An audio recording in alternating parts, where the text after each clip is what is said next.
Good morning, सुप्रभात, केम छो, सलाम। उम्मीद आप सब लोग बेहतर होंगे, अपना ध्यान रख रहे होंगे। आप में से कई सारे बच्चों ने कहा कि सर मॉर्निंग मोटिवेशन किसी भी सूरत में आप मिस मत कीजिए या किया कीजिए सर।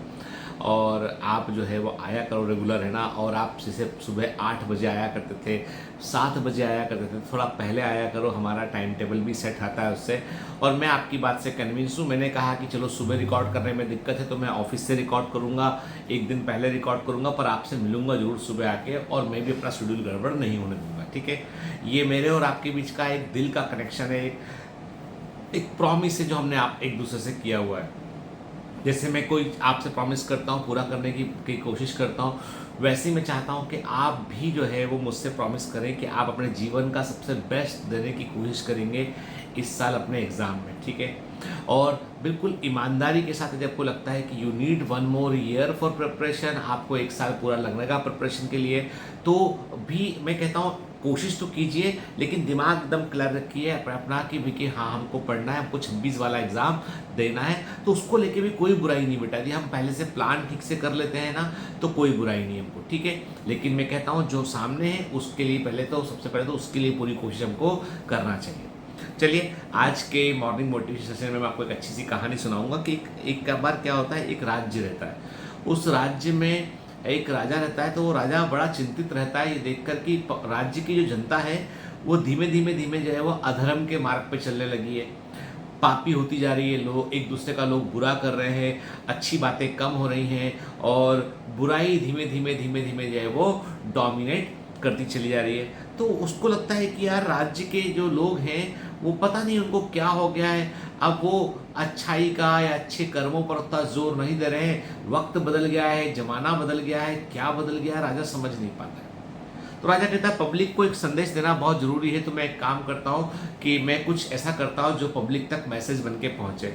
तो राजा जो है वो अनाउंस करता है कि भाई कि जो है आने वाले सोमवार को जो है जो भी जितने मेरे मंत्री हैं उन मंत्रियों में से कोई भी तीन मंत्री जो होंगे उनकी मैं एक परीक्षा लूंगा मैं, और वो परीक्षा जो है वो बहुत इंपॉर्टेंट होगी, क्योंकि कारण ये है कि बाहर जो भी बुराइयां हैं वो मंत्रालय तक भी आ चुकी हैं, और मंत्री फिर ठीक से काम नहीं करेंगे तो पब्लिक और करप्ट होने लगेगी, ठीक है, पब्लिक को फायदा नहीं मिलेगा।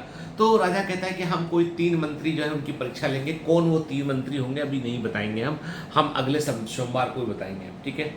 ठीक है, मुनादी हो जाती है। पहले के ज़माने में अनाउंसमेंट कर दिया करते थे सब जगह पर। अब सब मंत्री इंतजार कर रहे होते, पता नहीं किसकी बारी है, राजा क्या पूछेगा, कैसी परीक्षा लेगा। तो सोमवार का दिन आता है, राजा जो है वो 3 मंत्रियों के नाम लेता है। वो तीनों मंत्री जो है उठ के खड़े होते हैं, उनसे बोलता है कि देखो ऐसा है कि बहुत सिंपल सा काम मैं तुमको दे रहा हूँ कि तुम तीनों जो है वो जंगल में जाओ, और मेरे लिए जो है वो बड़े बड़े थैले देता है राजा उनको, कि बड़े बड़े थैले देता है, इसमें तुम फल भर के लेके आओ, इसमें मेरे लिए तुम फल भर के लेके आओ, यही तुम्हारा काम है, और जाओ एक दिन में आ जाना, ठीक है। तो ठीक है, तीनों मंत्री कहते हैं कि अरे ये कोई काम हुआ, ये तो काम मजदूरों का काम था, सैनिक का काम था, इसका काम था ना उसका काम था, लेकिन चलो कोई बात नहीं, राजा परीक्षा ले रहा है तो ले आते। तो एक जो सबसे पहला वाला मंत्री जो होता है वो जंगल में जाता है, और वो बढ़िया अच्छे अच्छे फल चुनता है, और उस थैले को भरने की कोशिश करता है। देखता है कि यार थैला तो आधे ही भरा पाया है, क्योंकि फल अच्छे फल है, 10 फलों में से 3 फल अच्छे मिलते हैं जो सड़े ना खराब ना हो। अब चूंकि थैला बड़ा होता है तो सोचता है कि मैंने सारे एकदम पके फल रख लिए अंदर तो जल्दी जल्दी सड़ जाएंगे, वो है ना, काम नहीं आ पाएंगे। तो नीचे तरफ वो थोड़े से कच्चे कम पके फल रखता है, उसके ऊपर थोड़े पके फल रखता है, सबसे ऊपर पके फल रखता है, और चुन चुन के एक फल को चुन चुन के कि कीड़ा तो नहीं है, फंगस तो नहीं है, ऐसे चुन चुन के वो फलों को रख रहा होता है। उसका थैला 60% 70% ही भरा पाता है, पर वो ईमानदारी से काम करता है। दूसरा वाला जो मंत्री होता है उसे लगता है कि राजा ने कहा है थैला भर के लाना है, तो वो जो फल दिखते हैं सब थैले में डाल लेता है, अच्छे फल, बुरे फल, सड़े फल, गले फल सब डाल लेता है। लेकिन वो सोचता है मन में कि राजा तो ऊपर से देखेगा भी इसमें से, तो ऊपर में थोड़े अच्छे फल रख देता हूँ, लेकिन नीचे में सारे फल भर के थैला भर दूँ किसी प्रकार, टंटा छूटे तो थैला भर लेता है अपना। तीसरा वाला चतुर मंत्री होता है, बहुत चालाक बदमाश। वो कहता है राजा के पास इतना टाइम कहाँ है कि थैले में से निकाल के फल गिनेगा। एक काम करता हूँ, थैले के निचले वाले 75% हिस्से में भूसा भर देता हूँ, भूसा हुआ, घास हुई, पत्ते हुए वो भर देता है, और ऊपर तरफ वो जो भी फल मिलते हैं वो ऊपर रख देता है, सबसे ऊपर अच्छे फल, उसके बाद जो भी सड़े गले फल वो, और नीचे नीचे घास फूस भर देता है। थैली पूरी भराई और दिखाई पड़ती है कि थैली को खोलो तो फल दिखाई पड़ेंगे, तो राजा को लगेगा सब फल ही फल है, राजा के पास कांटा ही नहीं, थैली पलटेगा वो। हाँ, इतना क्यों दिमाग लगाया अपन, तो स्मार्टनेस दिखाता है वो, ठीक है। खैर तीनों लोग जो है वो राजा के पास पहुंच जाते हैं। अब राजा बोलता है कि जो है वो राजा अगला स्टेप बोलता है, राजा कहता है कि काम करो भाई, अब तुमको इसका अगला स्टेप ये है कि ये जो परीक्षा पूरी नहीं हुई अभी इन तीनों लोगों को एक एक महीने के लिए कमरों में बंद कर दो, तीनों मंत्रियों को। जो ये थैला लेके आए हैं यही थैला इनके पास रहेगा और उसी से ये खाएंगे पिएंगे, उसी से गुजारा करेंगे, कोई खाने को नहीं देगा बाहर से, ठीक है। पहला वाला मंत्री तो कहता है, हे भगवान तूने मुझे सद्बुद्धि दी कि मैंने थोड़े कच्चे थोड़े पके सब तरह के फल मैंने रख लिए हैं, तो किसी प्रकार मेरा गुजारा महीने भर का हो जाएगा, 30 दिन मुझे गुजारने, मैं फलहार पर रह लूंगा, ठीक है, क्योंकि मेरे पास तो अच्छी क्वालिटी के फल हैं। तो वो उसको पहला वाला तो कहता कोई बात नहीं राजा, ठीक है। दूसरा वाला हाथ जोड़ता है, राजा क्या कर रहे हो आप, पता ऐसे मत करो। क्यों, क्या तुम्हारे पास तो भरा रखा थैला।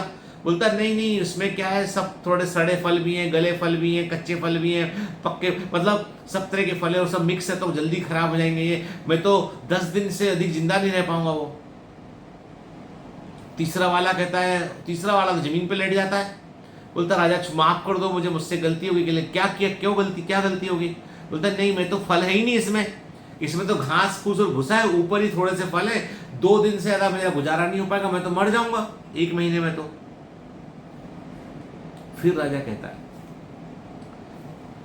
जो हम सोचो तो तुमको मैं 1 महीने अलग कमरे में रखने को बोल रहा हूं और तुम बोल रहे हो कि बचना मुश्किल है साहब, फल मेरे सड़े गले। तुम सोचो जो जीवन रूपी हमको जो थैला दिया है भगवान ने, ईश्वर ने, उसमें हम कैसे कर्मों के फल को भर रहे हैं, किस तरह के कर्म हम कर रहे हैं। कम करें पर अच्छे कर्म करें तो हमारा थैला अच्छा रहेगा, तो जब हम दूसरी दुनिया में स्वर्ग में जाएंगे तो हम बेहतर प्रकार से रह पाएंगे। और सड़े गले सब तुम कर्म भर लोगे उसमें, भूसा भर लोगे उसमें, तो वही तुम्हारी जिंदगी का वही तुम्हें मिलेगा। तुम्हें स्वर्ग भला कैसे मिल जाएगा, तुम नरक ही मिलेगा तुम्हें, और तुम्हारे साथ बुरा ही घटेगा। तो कई बार हमें लगता है कि हम जब अच्छा करते हैं, बेहतर करते हैं, तो उसका क्या परिणाम मिल रहा है। एक्चुअली परिणाम इंस्टेंट नहीं मिलता है, वो बाद में मिलता है। ईश्वर की लाठी में आवाज नहीं आती, वो धीमे से मिलता है वो।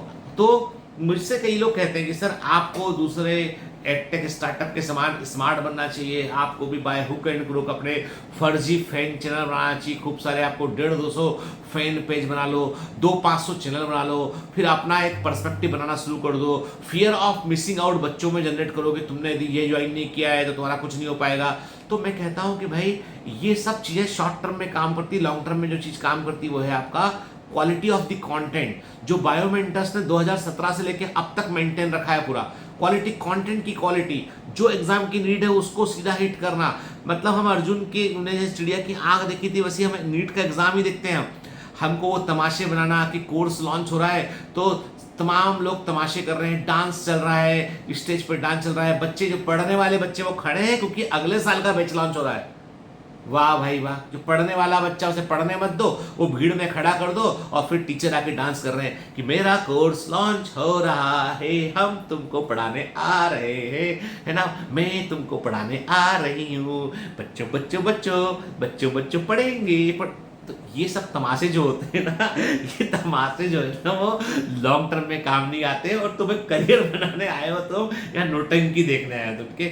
वो जो कई गांव खेड़े में जो है ना, जो होते हैं कि टिकट लेके लोग पहुंचते मेले ठेले में, वहाँ पे डांस चल रहा होता है ना, तो चाचा जी कभी गाँव के बूढ़े चाचा जी और वो उनका भतीजा दोनों एक लाइन में लगे होते हैं, तो भतीजा मुँह छिपा रहा होता है, चाचा जी ना देख लें, और चाचा जी जो है मुँह छिपा रहे होते हैं कि भतीजा ने देख ले, और एक बेहुदा डांस चल रहा होता है स्टेज के ऊपर। तो समझ लो आपके वही दिन आ गए। थोड़े दिन में घर घर तक टीचर पहुंचेंगे ढोल लेके अपना, और वो अपना ऑर्केस्ट्रा लेके, और घर के बाहर बैंड बजेगा, टिंग टिंग टिंग टिंग टिंग, बाहर से टीचर से लिखो एडमिशन खुल गए हैं मेरे, मैं आ गई हूँ तुमको पढ़ाने के लिए। तो भैया वो सब चलेगा तो वो अपने बस की नहीं है। उससे चाहिए कि हम चुपचाप से बैठ जाए और समर्पण कर दे कि नहीं साहब हमारे बस की नहीं है, हम नहीं कर पाएंगे सब, ठीक है। खैर सब तरह के लोग होते हैं, तो वही मैं कहता हूँ कि अच्छे कर्म करोगे तो अच्छा साथ जाएगा। चलिए, have a great day, all the best, bye bye.